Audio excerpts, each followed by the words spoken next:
तर पंतप्रधान नरेंद्र मोदींसमोर अमेरिकन अध्यक्ष डोनाल्ड ट्रम्प यांनी एक मोठा प्रस्ताव ठेवलाय। अमेरिकेचं सर्वात महागडं आणि शक्तिशाली प्रगत F-35 हे लढाऊ विमान भारतानं विकत घ्यावं अशी अमेरिकेची इच्छा आहे। अर्थात अद्याप या व्यवहारावर पूर्ण चर्चा झाली नाही। मात्र हे महागडं विमान भारतानं का घ्यावं, F-35 मुळे भारताची ताकद वाढणार आहे का, बघूया रिपोर्टमधनं।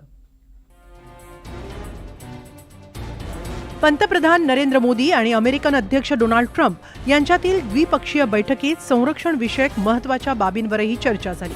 विशेषतः अमेरिकेनं भारतासमोर प्रस्ताव ठेवलाय तो त्यांचं F-35 हे लढाऊ विमान विकत घेण्याचा। F-35 हे अमेरिकेचं सर्वाधिक प्रगत शक्तिशाली लढाऊ विमान म्हणून ओळखलं जातं।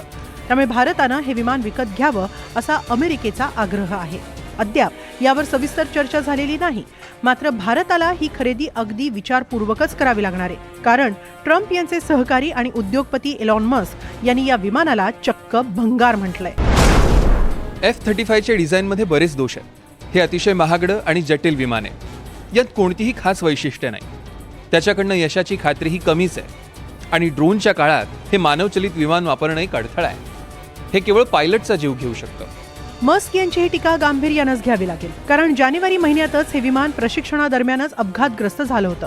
पायलटनं प्रसंगावधान राखत स्वतःचा जीव बचावला, मात्र उड्डाणानंतर काही सेकंदातच क्रॅश झालेलं विमान जळून खाक झालं। 29 जानेवारीला अलास्कामध्ये हा अपघात झाला होता।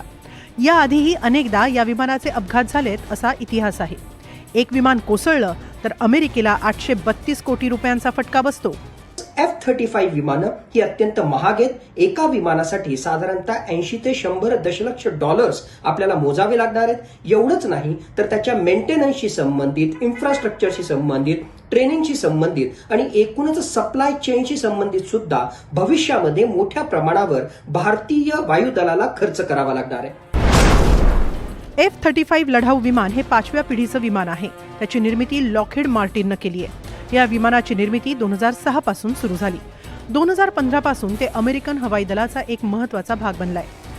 F-35 लढाऊ विमान खूप महाग आहे। त्याची देखभाल करणंही खूप अवघड आहे। तरी पेंटागॉनकडून विमान निर्मिती सुरूच आहे।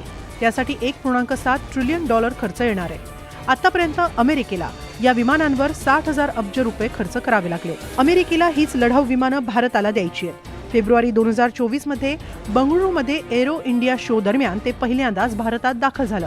आता ट्रम्प यांनी मोदींसमोर या विमान खरेदीचा प्रस्ताव ठेवलाय। एकूणच किंमत पाहता, सेफ्टी कन्सर्न्स पाहता आणि आज घडीला आणि भविष्यामध्ये जे वेगवेगळ्या प्रकारचे ऑप्शन्स भारताच्या वायुदलासमोर उपलब्ध असणार आहेत, या सगळ्यांचा एकत्रित विचार करता आणि अमेरिकेच्या आतापर्यंत डिफेन्स सप्लायशी संबंधित डिलेचा विचार करता F-35 विमानं भारतानं घ्यावीत का याविषयी पुन्हा एकदा रिकन्सिडरेशन, पुन्हा एकदा फेर विचार करण्याची गरज आहे, असंच यावरून आपल्याला स्पष्टपणे वाटतं। अशात विमानांच्या अपघातांचा इतिहास पाहता खरंच भारतानं हे विमान विकत घ्यावं का? अमेरिकेकडून ही विमानं खरेदी करताना रशिया, फ्रान्स यासारख्या आपल्या व्यापार मित्रांना आपण नाराज तर करणार नाही ना? त्याहूनही महत्त्वाची गोष्ट म्हणजे आपल्या वातावरणात, आपल्या परिस्थितीनुरूप वापरता येणारी विमानं न घेता F-35 हेच विमान घेतल्यानं आपलं संरक्षण सामर्थ्य खरंच वाढणार आहे का, याचाही सखोल विचार करणं आवश्यक आहे। Bureau report, NDTV Marathi.